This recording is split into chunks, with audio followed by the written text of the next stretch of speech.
Welcome to the Chalkboard, my fellow football nerds, for episode number 74 of Chalk Talk, brought to you by the Painted Lines.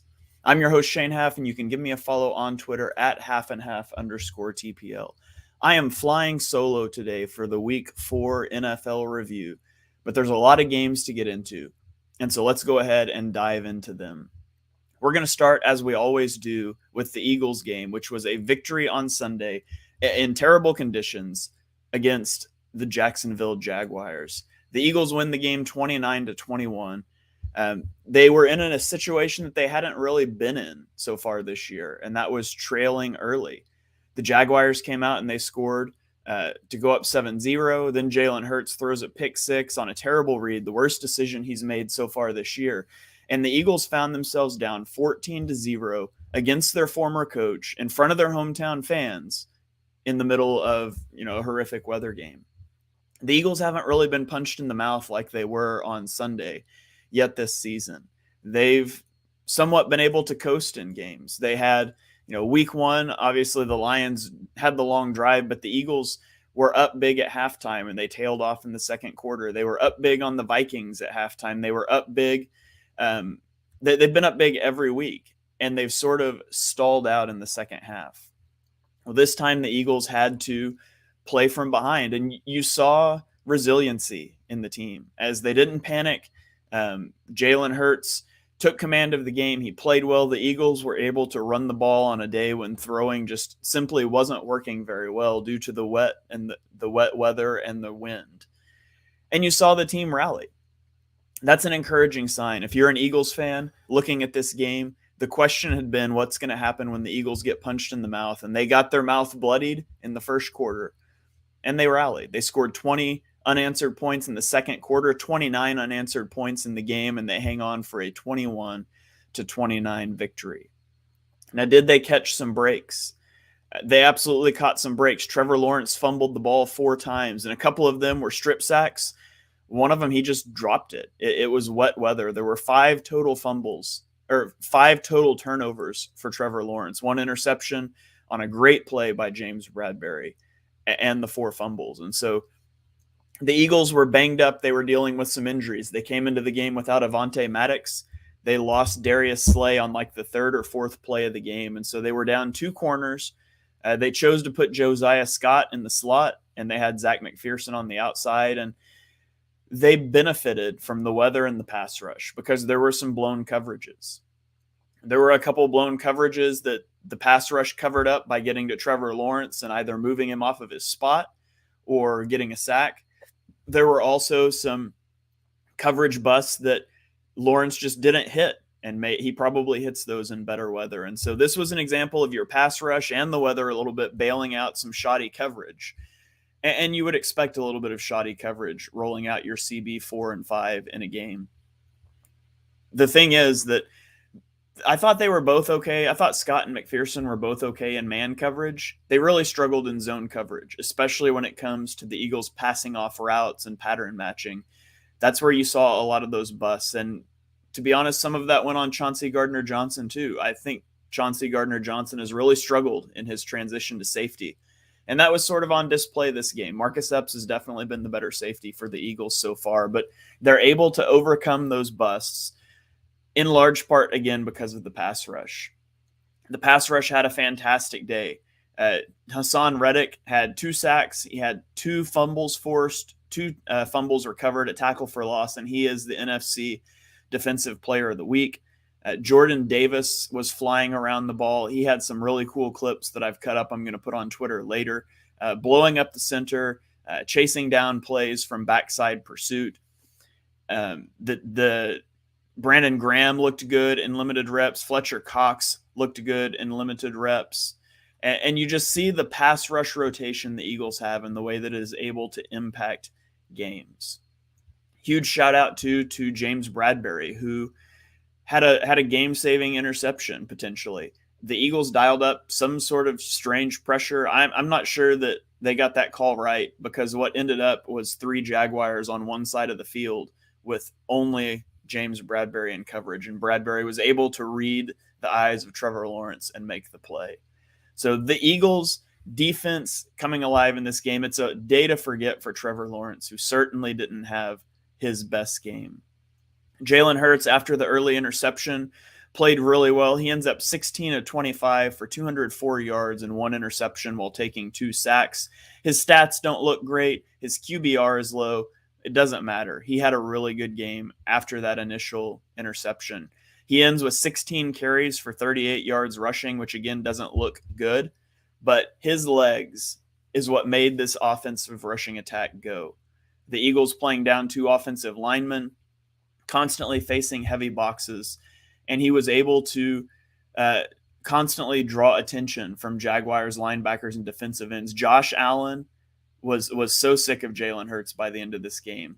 And I just put another clip montage up on YouTube showing how they were using Hurts to negate those heavy boxes. So be sure you go check that out. But he largely clears the way, along with the offensive line, of course, for Miles Sanders to rip off a career high 134 yards rushing, 2 touchdowns on 27 carries. So Miles Sanders had a great game. A.J. Brown and Dallas Goddard had really good games, each pull in 5 receptions, 95 yards for Brown, 72 for Goddard. And of course, they did both have a big drop. Dallas Goddard drops what would have been a first down, maybe a touchdown down in the red zone that forced the Eagles to settle for a field goal. And then A.J. Brown on a 4th and 3 decision to go for it with up 8 near the end of the game, inside the 2-minute warning. The Eagles decided to go for it on 4th and 3 instead of attempting a short field goal. And I saw some people that didn't like that decision from Nick Sirianni. To be honest, I liked the call. This was the side of the field that Jake Elliott missed the extra point on earlier. You saw in the third quarter at the end, Sirianni took a timeout so they could kick a field goal going the other direction. So the wind certainly played a factor. Elliott had been banged up during the game. He's missed a kick from basically that distance. So I didn't mind the idea of going for it there. If you get the first down, you ice the game. If you kick the field goal, you're giving the ball back. And then there's the potential. And it's a long shot, but we've seen it happen this year. The Jets did it to the Browns, where you can score and get an onside kick and score again. So I saw people didn't like that decision. I liked the decision. Didn't mind it at all. I thought, the play worked. You called an isolation slant to your best receiver and A.J. Brown, and Hurts put it on him. The route was worked. The ball placement was good, and it just goes through his hands. I think Brown makes that catch in better circumstances, and he'll tell you he should have made it then. The same for Dallas Goddard on his. Both of those would normally be caught. Obviously, it wasn't the best conditions. Devonta Smith has a quieter game, only 3 receptions for 17 yards, but that's just how it goes in this offense with so many mouths to feed. You're going to pick your matchups from game to game. And this particular game, A.J. Brown and Dallas Goddard were the matchups of choice. Now, the Jaguars came into this game allowing only 55 rushing yards per game. They had only allowed 165 yards rushing on the year. The Eagles rushed for 210 yards. They over doubled the amount that the Jaguars had given up in the first 3 games of the year. And they did it again with 2 offensive linemen that are not starters. Jordan Mailata was injured on the pick 6. His backup, Andre Dillard, is still on IR. He should be activated soon. And so Jack Driscoll, who has never played the left side of the line for the Eagles, had to make the switch. So the Eagles were on a 3rd-string left tackle. And then Isaac Seumalo gets hurt, and Asua Opeta comes in as the backup right guard. And you just didn't see a big drop-off. I mean, the Eagles were running a very collegey offense, a lot of RPO glances, zone read, empty, quick flat sort of things. They were chipping on Josh Allen, rushing against Jack Driscoll. But you do what you have to do. You get through a game. And the Eagles proved here that they can win a game when they have to be run heavy, which seems like a ludicrous question to ask after the way they won games last season. But you look at other top teams in the NFL, like the Buffalo Bills. They have no rushing attack outside of Josh Allen. You look at the Los Angeles Rams. They have no rushing attack whatsoever. You look at the Kansas City Chiefs, and they've really struggled with Clyde Edwards-Helaire. And obviously Isaiah Pacheco had a good game, and we'll get into that. But the Chiefs, a lot of these top teams, they have a good passing attack, but they really struggle in grinded out sort of running games. And the Eagles prove that they have that element, and they can dominate a very, very good, the top run defense in the NFL if they have to. So the Eagles look good. They go to 4-0. They're the only undefeated team left in the NFL. They are first in the NFC East. The Jaguars dropped to 2-2. They are tied for the lead in the AFC South. If you're a Jaguars fan in this game, honestly, I think you just forget about this game. You played a really good team on the road, and your quarterback had a really bad day, a lot of it aided by just the weather. It made the quick passing game harder to execute. It made the ball slippery. He fumbled a few times. Maybe, Trevor Lawrence needs to learn from this and get some gloves on next time. So you try to learn from this. I don't think Jaguars fans should feel bad about this loss. They were 8 points away. They're 8 points away from beating the only undefeated team on the road in bad conditions. So I think there's positives for both teams to take away from this game. But the Eagles will now go into this week's game in primetime in Arizona against the Cardinals, looking to stretch their winning streak to 5 straight. All right, let's roll on to the rest of the league. Let's start on Thursday night with the Miami Dolphins against the Cincinnati Bengals. Now, obviously, the biggest storyline in this game is the injury to Tua Tagovailoa, who was injured a week ago on Sunday. He was seen staggering on the field, obviously. He came out of the game. He went through concussion protocol and was allowed to re-enter the game. The Dolphins later said it was a back injury, which never made sense. A back injury doesn't make you stagger around like that. Well, he takes another hit. He gets injured. This one looked really bad, and he was pulled from the game under the concussion protocol. He was taken to a hospital. This sparked an NFLPA investigation into the concussion protocol, and the independent neurological consultant who evaluated Tua on the Sunday game, his relationship has been terminated. He's no longer allowed to do that. There's plenty of responsibility to go around here, and I don't want to get into all of it. The Miami Dolphins should have never allowed Tua back into the game. It was clear and obvious that something was wrong on Sunday. He should have never played on a Thursday night game following that. The NFL is to blame as much as they want to talk about the safety of the players. Thursday night games, those don't help the safety of the players, and players speak out about that all the time. The NFL needs to get games off of Thursday night or arrange it where your Thursday night game is when you come off of a bye. They've got to figure something out here. This is a situation that never should have happened, and it overshadows, rightfully so, what should have been a really good, a highly anticipated game. So as much as there is that we can talk about from this game, nothing can be bigger. Nothing matters more than the injury to Tua, what it means for his future aside from football, and what it means for the concussion protocol that the league obviously has to review. But we'll talk about the game. We do want to get into the game. The Bengals win this one 27-15, despite being outgained by Miami. So Miami had a better offense in this game, but Cincinnati wins largely on the back of 2 big interceptions from Von Bell. Cincinnati defense is really good this year. They're allowing the second fewest touchdowns per drive, and so they're really carrying an offense that is struggling. Joe Burrow goes 20 of 31 for 287 yards and 2 touchdowns. He only took 1 sack. So after taking so many sacks the first 2 weeks, I think it was 11, he's only taken 3 sacks the last 2 weeks combined. The Bengals are another team that has no rushing attack. Joe Mixon goes 24 for 61. Jamar Chase has struggled to get going this year, only having 81 yards, but T. Higgins was the big beneficiary with 7 catches for 124 yards and a touchdown. On the Dolphins side, after the Tua injury, Teddy Bridgewater came in. He goes 14 of 23, 193 yards, 1 touchdown, and of course, a big interception. The Dolphins were also unable to run the ball, but good news for the Dolphins moving forward is Bridgewater did show a decent connection with Tyreek Hill. Tyreek Hill ended the day with 160 receiving yards. The biggest football question for Miami, because obviously the biggest question is around Tua, but the biggest football question for Miami is, can they survive with Teddy Bridgewater at quarterback? Their upcoming games, and we have no idea what Tua's outlook is, whether he'll be back in a few weeks, whether he'll be out for the year. We just don't know. But they go to the New York Jets, at home against the Vikings, at home against the Steelers, to Detroit, to Chicago, versus Cleveland, and then they have their bye. That is not a terrible schedule. Even with Bridgewater at quarterback, every one of those games should be winnable. The Dolphins probably won't be favored against the Vikings, maybe not favored against Detroit, depending on how the other games go, if Bridgewater is the quarterback. But if they can just, you look at what Dallas has done with Cooper Rush, and you certainly don't expect to go undefeated with a backup. But if the Dolphins can just tread water, split games, go 500, and buy some time for hopefully Tua to come back fully healthy. They're 3-1 right now. They're in a good place. It's going to hurt them in the race for the AFC East, obviously against the Bills. But the Dolphins could still, I would expect them to make the playoffs still. They can stay afloat in a chase for the division. They've just got to survive until Tua is able to get back.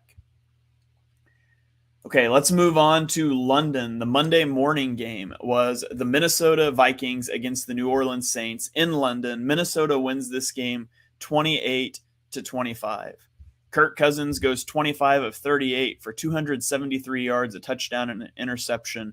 Andy Dalton, starting in place of the injured Jameis Winston, goes 20 of 28 for 236 and a touchdown. Somebody has to win the NFC North, but neither the Packers nor the Vikings look threatening. I mean, the Vikings, we'll get to the Packers later, but the Vikings playing the Saints without Jameis Winston, without Michael Thomas, without Alvin Kamara, and to be honest, they should have lost this game. Fortunately for the Eagles' draft's sake, they benefit from another double doink, as a 61-yard field goal attempt from Will Lutz goes off the upright and then off of the crossbar that would have sent it into overtime. And Lutz is capable of making that kick. He hit from 60 earlier in the game, but he just couldn't hit from 61 yards. And so close to getting into overtime. The Vikings unable to really put away the Saints, but they are beneficiaries of another double doink. Justin Jefferson, feast or famine continues. He was red hot in week 1, goes off. He's leading the league in receiving, and then he was stymied in weeks 2 and 3 by Darius Slay and Jeffrey Okudah. Well, in week 4, he got the best of Marshawn Lattimore. He has 10 receptions for 147 yards. Not all of them were against Lattimore, but a lot of them were. And so he continues to be very feast or famine. He's got the third most 100-yard games in the first 3 seasons in NFL history, but the consistency thus far this season just hasn't been there. Kirk Cousins has got to be able to find Adam Thielen. Dalvin Cook has to get going. There's got to be something for when Justin Jefferson is schemed out of games by opposing teams. The Vikings have to have somewhere to go, and they just don't. But like I said, Justin Jefferson has the third most 100-yard games in NFL history in his first 3 seasons. At 17, he trails both Randy Moss and Odell Beckham Jr., who each have 19. So he would need 300-yard games in the final 13 games to break that record. So we can keep an eye on that as the season goes along. Let's move on to the Cleveland Browns traveling to Atlanta to take on the Falcons. The Browns fall 20-23. Jacoby Brissett goes 21 of 35 for 234 yards with an interception. Marcus Mariota, 7 of 19 for 139 yards and 1 interception. Nick Chubb rushes for 118 yards. Kareem Hunt added another 49. After a Marcus Mariota interception, Atlanta ran the ball on 14 straight plays in this game. I mean, Atlanta beat the Browns at their own game, and they did it without Cordarrelle Patterson, who left the game with an injury. They did it with Caleb Huntley and Tyler Algier. Each had 10 carries. They combined for over 120 yards. So it'll be interesting to watch the Falcons offense moving forward, their rushing attack. Who's going to get more carries, Huntley or Algier? Is it going to be by committee? I don't know. I think ultimately for the Browns, it's time to hand the ball over to Desmond Ridder. Mariota's not adding anything to this team. He's completing under 60% of his passes this year.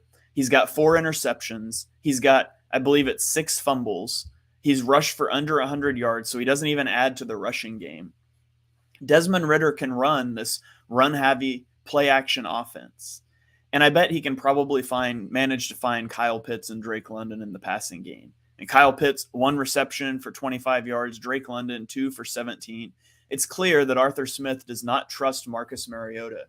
I don't understand why you wouldn't just hand the ball off to Desmond Ridder. He was considered a fairly pro-ready quarterback. he can't give you less than Mariota. I would love to see them make that switch. I really think the Falcons could push to be an NFC wildcard team. But, you could argue they should be 3-1 or even 4-0. But Marcus Mariota is not getting it done. He's cost them games. It's time to see Desmond Ridder out there. As for the Browns, they just left too many points on the field. And you can't afford to do that with Jacoby Brissett at quarterback. And that's not a shot at Brissett. He's a backup quarterback, and he's done a fine job. But you can't afford to leave points on the field. You can't be in goal-to-go situations and be settling for field goals. The Browns had one of the easiest opening schedules in the league with Carolina, New York Jets, Pittsburgh, and Atlanta. And they're only 2-2. They blew a game that they should have won against the Jets. There's no way they should have lost that game. They should be 3-1. And they needed to honestly probably be 4-0. Now their schedule picks up. In the games remaining before they get Deshaun Watson, they have the Chargers, the Patriots, the Ravens, the Bengals, the Dolphins, the Bills, and Tampa Bay. And so the Browns are coming up on a murderer's row. And honestly, from where I sit, I would love for the Browns to be irrelevant by the time Deshaun Watson comes back. So I'm pulling against them. I hope the schedule shakes out very negatively for them. But we'll keep an eye on it as we go. Up next, we have the Buffalo Bills against the Baltimore Ravens. The Bills win this game 23-20. The Ravens came out hot, scoring on their first 4 possessions of the game. 2 touchdowns, 2 field goals, and they would never score again. The Bills had a 76-yard touchdown drive to close the gap to 20-10 at halftime, and then they continued their comeback with 13 unanswered points in the second half. A big talking point of this game was the 4th down decision for John Harbaugh and the Ravens. Let me set the stage for you. If you didn't catch this game, there was a little over 4 minutes left. It's 4th and goal from the 2-yard line. And the Ravens, with the game tied, decided to go for it instead of kicking the extra point. I've seen John Harbaugh raked over the coals for this decision. Again, I liked the call to go for it. The defense was not playing well. They had allowed Josh Allen and the Bills to score on 2 of 3 possessions in the second half. If you get a field goal, the Bills drove right down and got a field goal. So at worst, you're going to overtime. But more than likely, the Bills aren't settling for a field goal. We've seen time and time again Josh Allen engineer these drives. You can't feel comfortable with a field goal. When you're struggling in the second half and you get a chance to put the game away, I think you do it and you go for it. And that's what they did. And it didn't pan out, but I think it was the right decision. For the Baltimore offense, J.K. Dobbins was back fully. He played a little bit last week, but he was back fully this week. And I thought he provided a boost. His numbers don't look fantastic. 13 carries for 41 yards, but he did have a touchdown. He also had 4 receptions for 22 yards and a touchdown. So 2 touchdowns. He gives a boost to a Ravens offense that desperately needs it. Right now, the Ravens offense is whatever Lamar Jackson makes it. And Lamar Jackson is continually trying to put this offense on his back. And they're coming up short. The Ravens are 2-2 right now. They've blown big leads in both of their losses. Meanwhile, for the Bills, Josh Allen had never led a 17-point comeback in his career. He was 0-7 in his career when trailing by 17. He is the first quarterback to do it since Ryan Fitzpatrick did it in 2011. And Fitzpatrick not only did it, but he did it in back-to-back weeks 2 and 3 of the 2011 season. So maybe Josh Allen will sandbag a little bit at the start of next week's game and see if he can tie Fitzmagic's record. Moving on, another NFC East game. The Washington Commanders travel to Dallas and they fall to the Dallas Cowboys 10-25. Cooper Rush now 4-0 as an Eagle or as a starting quarterback for the Cowboys, which is just kind of crazy. Carson Wentz had his second straight bad game for the Commanders. He goes 25 of 42, 170 yards, 1 touchdown, and 2 interceptions while taking 2 sacks. Meanwhile, I mentioned it. Cooper Rush, he just wins. 15-27, 223 yards, and 2 touchdowns. CeeDee Lamb had a big game in this one. He had 6 receptions for 97 yards and a touchdown on 8 targets. Michael Gallup also returned to the lineup, and he didn't have a big day. 2 receptions for 24 yards and a touchdown. He was clearly on a snap count, but it's good to see him back on the field and looking like himself. Meanwhile, honestly, the story for the Cowboys is their defense. Last year, the Cowboys defense gave up a lot of yards, but they got a lot of turnovers. This year, the Cowboys defense has been consistently better. They haven't allowed 20-plus points in any of their first 4 games. They've only allowed 1 touchdown per game through the first 4 games. The Cowboys have done exactly what they needed to do when Dak went down. When your starting quarterback goes down for a short period of time, 3, 4, 5 weeks, you would love to be like 500. The Cowboys are sitting here 3-0 with their backup quarterback. They have bought time for Dak Prescott to recover and to come back. And we know he needs 1 more week. He's been ruled out for the Rams game. Even if they lose that game, you go 3-1, and then you get a game with a division rival in the Cowboys or in the Eagles, the team that's leading the division with Dak coming back. That's tremendous stabilizing presence for the team. So shout out to the Cowboys doing what they needed to do, taking care of business with Dak Prescott out. They're going to try to do it for 1 more week next week against the Rams.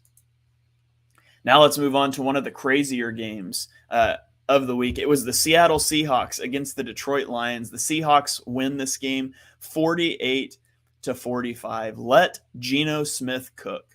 Geno is playing out of his mind. He has a 77% completion percentage in this game, 23 of 30 passing for 320 yards and 2 touchdowns.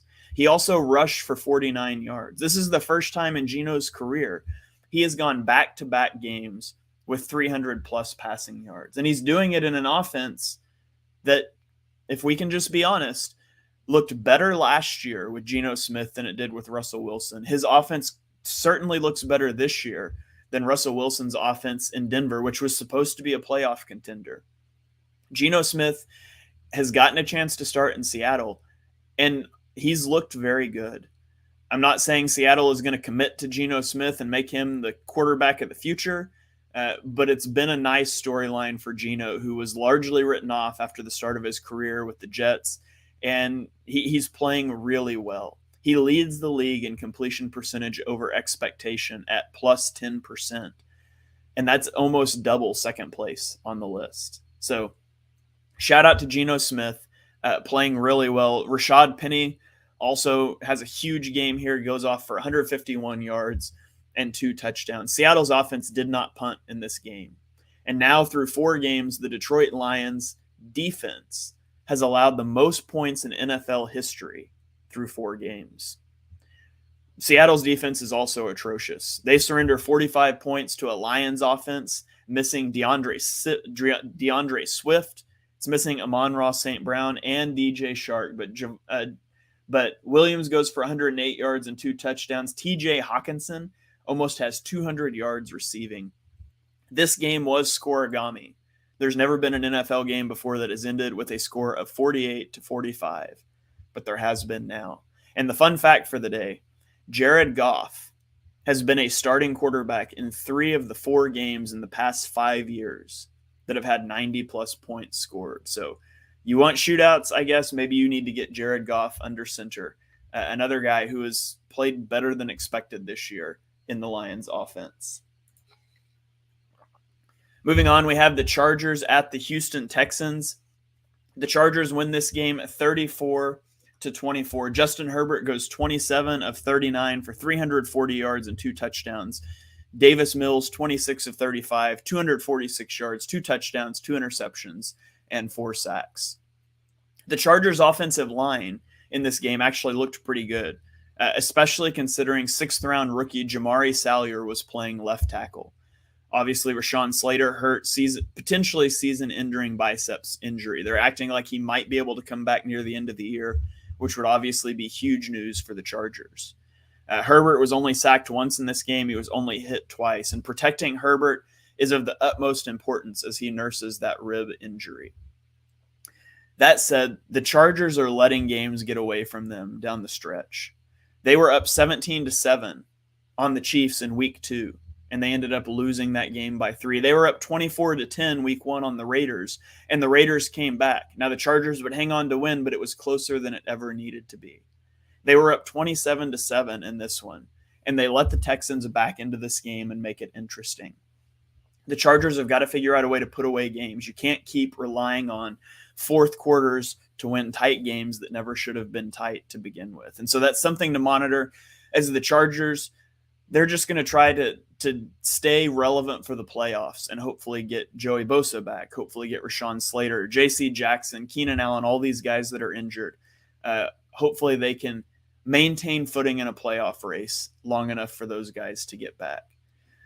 For the Texans, there's not much, honestly, to look at. The Texans are without a win still. They're 0-3-1, which is honestly for the best. I'm willing to say Davis Mills is not the future of the Texans organization, and them having the number one pick to take their pick of quarterbacks in this draft is probably the best outcome. But you do focus on the younger players. Dameon Pierce, 14 carries, 131 yards, and a touchdown. He also had 6 receptions in this game. Now, they only went for 8 yards, but they were targeting him in the passing game. Hopefully they can get him rolling. He's a guy that I was high on coming out in the draft, and so hopefully he can be a piece for this offense down the road. Moving on, we have the Titans traveling to Indianapolis in an AFC South showdown, and the Titans win 24-17. The Colts drop to 1-2-1. They follow up their impressive win over the Chiefs with a clunker over the Titans. This game for me is all about the running backs. It's Derrick Henry versus Jonathan Taylor, the last 2 Triple Crown winners for rushing in the NFL. It's the first time those 2 guys have faced off since like the 1950s, and Derrick Henry definitely got the better of this matchup. He had 22 carries for 114 yards and a touchdown. He looked like his old self. He looked more explosive. He looked like the guy that the Titans could build a rushing attack around. Meanwhile, Jonathan Taylor had one of the worst games of his career. He had 20 carries for 42 yards, and he lost a fumble. Frustration continues to mount in Indianapolis as they're just unable to win football games. Matt Ryan, I think, is a huge cause. The offensive line is a cause. The receivers are a cause. But Matt Ryan had 2 more fumbles in this game. He had an interception. Those turnovers put the Colts in a hole that they were just not able to climb out of. Matt Ryan now has 9 fumbles through 4 games. He's on pace for 38 fumbles this season, which would shatter the NFL record of 23 set by Kerry Collins and Dante Culpepper. So the receivers are unable to get open, create separation. The offensive line, Matt Pryor at left tackle, is going terribly. And then you add into that mix a quarterback who can't move and has ball security issues. And it's just a major problem. Fortunately, the thing that has plagued the Colts for years, ever since Andrew Luck retired, is building a roster that had everything but a quarterback. And you can only take that approach so far. Fortunately for Chris Ballard and Frank Reich, if they survive this season, the Colts, I think, are finally going to solve their quarterback issues, their franchise quarterback issues, because I think the Colts are going to have a top 5 pick. If Harrison Butker was not injured for the Chiefs, the Colts would also be winless. They couldn't even beat the Texans. I think the Colts are destined for a top 5 pick and a quarterback in this year's draft. And if you're a Colts fan, it's been a disappointing season. Honestly, I think it's about time to orient your focus to the draft. You could win a few games. You're not going to make the playoffs more than likely. And if you do, you're not going to go anywhere with Matt Ryan. It's time to go all in to get a quarterback. And so for the Colts, that's what I'm rooting for the rest of this season. Let's move on to the Chicago Bears traveling to New York to play the Giants, and they lose this game 20-12. The biggest storyline for this game, I think, is Saquon Barkley. He rushed for 146 yards on 31 carries, and he opened up the running game for Daniel Jones, who had 68 rushing yards on 6 carries, and he had 2 touchdowns. Now, they only passed for 82 yards in this game, and it was on the back of this rushing attack. We got into an interesting scenario late in this game where Daniel Jones left the game with an ankle injury. Then Tyrod Taylor gets a concussion in the 4th quarter. And so Saquon Barkley became the quarterback in the Wildcat, and he outdueled Justin Fields in a battle of quarterbacks that were not allowed to throw the football. The Bears, I don't know what to say about the Bears at this point. Justin Fields completes 50% of his passes for 174 yards. He takes 6 sacks.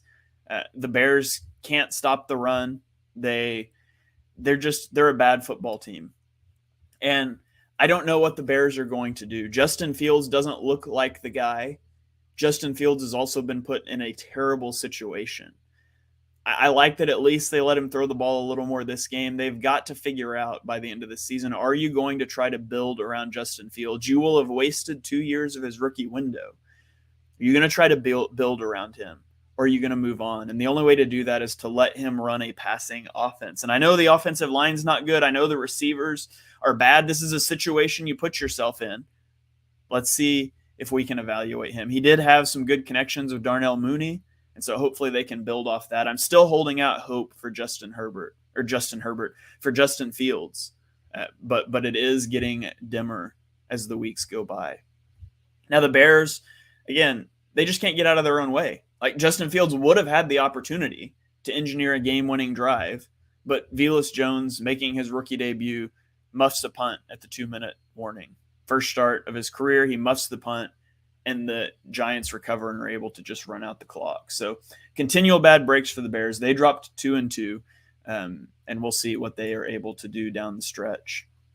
Next, we have the Jets at the Steelers. The Jets win this game 24-20, and Zach Wilson made his return in this game after sustaining an injury in the first preseason game. He looked really bad early, and then he rallied late. He led 2 long scoring drives to erase a 10-point deficit. He ends the game 18 of 36 for 252, 1 touchdown, and 2 interceptions with a sack. He also had a receiving touchdown on a pass thrown by Braxton Berrios, a 2-yard receiving touchdown. So mixed results for Zach Wilson, who looked rusty early. You hope you can see more of the second half in his future performances if you're the Jets. On the other side of the field, the Steelers also made a quarterback change. They benched Mitchell Trubisky at halftime, and they went to Kenny Pickett. All I have to say is I sat on this show last week, and I said, coming off of a Thursday night game where Mitch Trubisky played bad, the Steelers lost, now is the time on the long week to go to Kenny Pickett. Instead, the Steelers trotted Trubisky out there, and they gave him the starting reps for the week in practice. They let him play a miserable first half, and then they benched him. If you are a one bad half away type of leash, how about you just make the move on the long week? Give Kenny Pickett the starting reps instead of just throwing him in at halftime. The Steelers have just mishandled this situation from the jump, and they finally put Pickett in there. He goes 10 of 13, 120 yards, 127 yards, and 3 interceptions. Now, the 3 interceptions is a little bit of a misnomer. If you go watch the tape on Pickett, I actually thought he looked pretty good. They moved him out of the pocket some, and he looked comfortable there. He had a couple instances of stepping into contact, stepping into a throw, taking a hit, and delivering a good on-target pass. If we go through his 3 interceptions, his first one, he makes an aggressive throw downfield to Chase Claypool. 6'4", Chase Claypool covered by a 5'9" defensive back. And Claypool, the ball hits his hands, and he doesn't come up with it. And it ends up getting tipped up and intercepted by a safety. I like the aggression. Mitch Trubisky is not an aggressive quarterback, and so I liked Pickett pushing that ball downfield. The second interception, he's kind of fading back in the pocket on a 2nd and long, and late he tries to throw it out to the flat. It's a tough throw. I don't like the process to make that throw because there's a defender there and there's another defender close. At best, you're gaining like 1 or 2 yards. I would rather just see him get rid of that ball personally. But he makes the throw. It's a tough throw. It came out high, but it did hit the receiver in the hands. And it goes off his hands and is intercepted. So shouldn't have been a turnover. I wouldn't have made the throw, but it wasn't his fault. And then the last one, obviously, was a Hail Mary. So I thought there were encouraging things from Pickett. He also had 2 rushing touchdowns in this game. So I'm looking forward to seeing what he can do off of, a full week of reps in practice. But again, they should have started Pickett to begin with. Now they're throwing him in as a 1-3 team, and they have Buffalo, Tampa Bay, Miami, and Philadelphia, all who have really good defenses up next. So it is a murderer's row for Kenny Pickett. Provides a spark in this game. We'll see how he looks against that murderer's row of defenses. For the Jets, the biggest thing in this game is they just continue to lose offensive linemen to injury. This game, they lost rookie right tackle Max Mitchell. They already were down Micaiah Becton, Dwayne Brown, and George Fant. They moved Elijah Vera Tucker from guard to left tackle in the middle of the game after the injury. Now, it looks like they might be able to get Dwayne Brown back this week, which would obviously be big for them. but they've just been so banged up front. But they moved to 2-2, and so we'll continue to monitor, what they're able to do, especially with Zach Wilson now back in the fold. Moving on to the afternoon slate, we have the Arizona Cardinals against the Carolina Panthers, and the Cardinals win 26-16. Carolina's offense is just awful. They have 3 turnovers in this game, 2 Baker Mayfield interceptions. They go 2 of 10 on third downs. They are now 1-26 under Matt Rule when their opponent scores over 17 points. This is just a woefully inept offense. When your quarterback is playing as bad as Baker Mayfield is playing, how does Christian McCaffrey only get 8 carries? He gets 9 receptions for 81 yards and a touchdown, but how are you not handing him the ball? DJ Moore is getting frustrated in this offense.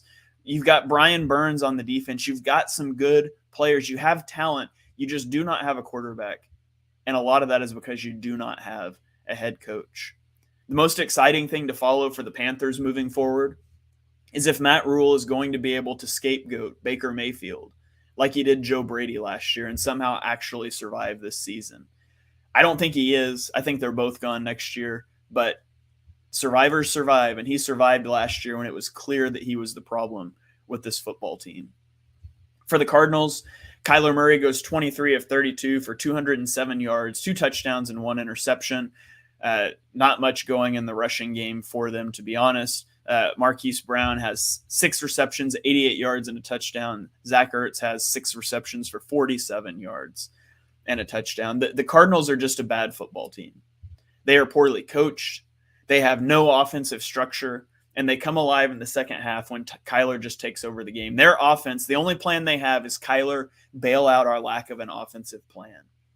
That's largely why you've seen them. They are the worst team in the NFL in first halves this year. They average 4 points per game, dead last in the NFL. In the second half, Kyler starts to do his thing, and they have the number 2 scoring offense in the second half this year at around 16.5 points. This is a team that starts slow because their head coach is inept, and eventually Kyler sort of pulls things out. And they're 2-2 playing that way. They're still in the playoff race. But this is a bad football team, and they're going to have to figure something out. They get DeAndre Hopkins back in a couple of weeks. Maybe that will help. Honestly, what they really need is a different play caller as well. It's time for Cliff Kingsbury to go. Moving on from one set of bad offenses to another, let's talk about the New England Patriots and the Green Bay Packers. The Packers win this game in overtime, 27-24. Aaron Rodgers was 4 of 11 for 44 yards and 1 touchdown, albeit a touchdown thrown to a Patriots defender in the first half. He rebounded in the second half, and he is able to lead the Packers to a win. They're now 3-1. They've won 3 in a row, but it's hard to feel good about this team. They have major problems. They doubled down on defense by trading Davante Adams, and they said, we can figure out the offense with Rodgers. And they doubled up on defense in the draft with the picks they got for Davante Adams. Well, Devontae Wyatt isn't even playing football right now, the first-round defensive tackle that they drafted. Quay Walker hasn't been great. They created offensive problems to try to have an elite defense, and their defense isn't even good. They're 17th in DVOA. The offense is in disarray. Rodgers has thrown 38% of his passes behind the line of scrimmage. That leads the league. Number 2 is the guy we just talked about, Baker Mayfield, at 31%. You don't want to be mentioned in the same breath as Baker Mayfield when it comes to stats. The Packers' offense is in disarray right now. Fortunately, they have the Giants, the Jets, and Washington up next. So they've got a soft schedule here. They better figure it out, because looming after that in week 8 is a date with the Buffalo Bills. And, there's no reason that they shouldn't be 6-1 going into that game, but they've got to figure out something fast, or they're going to fade away, not from the playoffs. The NFC's too weak for that, but they're going to lose any shot they have at a 1 seed or to be a serious contender.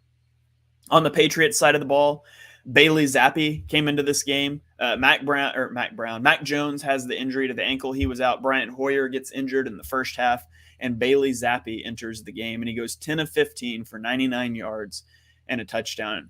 Bailey Zappi became the first rookie quarterback to throw a touchdown pass. I don't know if you had that on your bingo card for 2022, but I certainly did not. The Pats had an opportunity to win this game. They got the ball with 1:52 left in regulation. and they just went super conservative. They had it again in overtime, but they went really conservative. They punted the ball. They gave the Packers a chance to win, which they took. And I just don't understand. With a third-string quarterback in a game that you should have been blown out in, stay aggressive. Go for the win.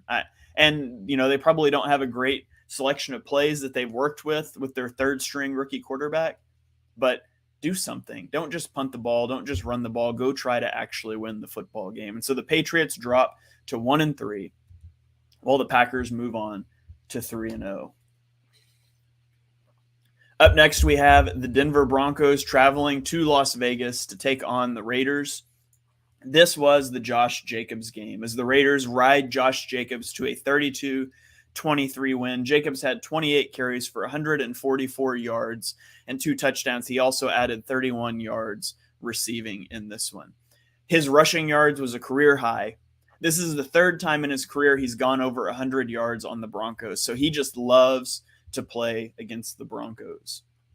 On the Broncos side, Javonte Williams left the game with a knee injury. It was later confirmed to be a significant knee injury. I think it was an ACL, and he is done for the year. Melvin Gordon came in, and he promptly fumbled, and so he was benched. And so the rushing attack for the Broncos is in disarray. On the Raiders side, Devontae Adams, this was a big Devontae Adams game. He had 13 targets, 9 catches for 101 yards. So, we continue to go back and forth on Devontae Adams, over-targeting versus under-targeting him. They haven't quite found that balance yet. The Broncos offense looked like they had it figured out in the first half. They put up 16 points in the first half, but then they only picked up 3 first downs in the entire second half. Josh McDaniels gets his first head coaching win for the Raiders against the team that had to fire him as a head coach several years ago. So some fun irony in that. Max Crosby had a big game for the Raiders here, 2 sacks, 4 tackles for loss, and a batted pass. So the Raiders have a huge game. They get their first win. They get that monkey off their back. They're 1-3. They have a huge game coming up against the Chiefs before the bye. If they lose, which would be the expectation, they go into the bye at 1-4, feeling bad about the start of this year. But a win puts you at 2-3, puts you with a victory over the Broncos, a victory over the Chiefs. Of course, you've lost in the division to the Chargers, but the Chargers are banged up. It would put you right there in contention with some tiebreakers. So they would be right back in a loaded AFC West, despite an awful start, if they can find a way to handle the Chiefs. So speaking of the Chiefs, let's go on to Sunday Night Football. I don't know if anybody can handle the Chiefs. The Chiefs beat the Buccaneers 41-31. When you fumble the opening kickoff like the Buccaneers did, it's going to be a long day. The biggest thing I take away from this game is you don't want to play the Chiefs after they lose. Drop a game to the Colts, okay? Drop 41 points on a defense that was only allowing 9 points per game. This is the most points that the Tampa Bay Buccaneers have allowed since 2019, when they brought Todd Bowles on board to call defensive plays. And there were turbulent circumstances for the Bucs. There was the hurricane, having to deal with the fallout from that. Despite all that, I thought the offense performed pretty admirably. They get Mike Evans, Chris Godwin, and Julio Jones back. And you see, Tom Brady drops back 52 times, throws for 385 yards and 3 touchdowns, no interceptions. Evans has 103 yards and 2 touchdowns. Godwin had 59 yards. Do you think Tom Brady missed those guys? The Bucs' run game hasn't been working, and now that they have receiving weapons back, they just abandon it. They had 6 rushes for 3 yards, and they dropped Brady back 52 times. Patrick Mahomes just continues to be Patrick Mahomes. The clip, if you haven't seen it, go look up his touchdown pass on the sprint rollout where he spins and then jump shots the ball to the back of the end zone. I put it on my Twitter timeline, but you can find it anywhere. It was just a ridiculous play that only Patrick Mahomes could make. Mahomes has now become the fastest quarterback to throw for 20,000 yards in his career, doing it in only 67 games. Previously, Matthew Stafford held that record at 71 games. And so the Chiefs roll after losing a game they shouldn't have lost to the Colts. They stabilize at 3-1. And like we just mentioned, they have a big game against the Raiders coming up in Week 5. Now let's roll on to the final game, the Monday Night Football game. The Los Angeles Rams travel to San Francisco, and they get blasted by the 49ers, 9-24. The 49ers sacked Matthew Stafford 7 times. They limited them to 257 total yards of offense with 0 touchdowns. Stafford has only had 2 games in his Rams career without a touchdown pass. And it was this week against the 49ers and last week. And so the Rams are hitting a horrible drought, and just nothing is working for them. They have no running game, 18 carries for 57 yards.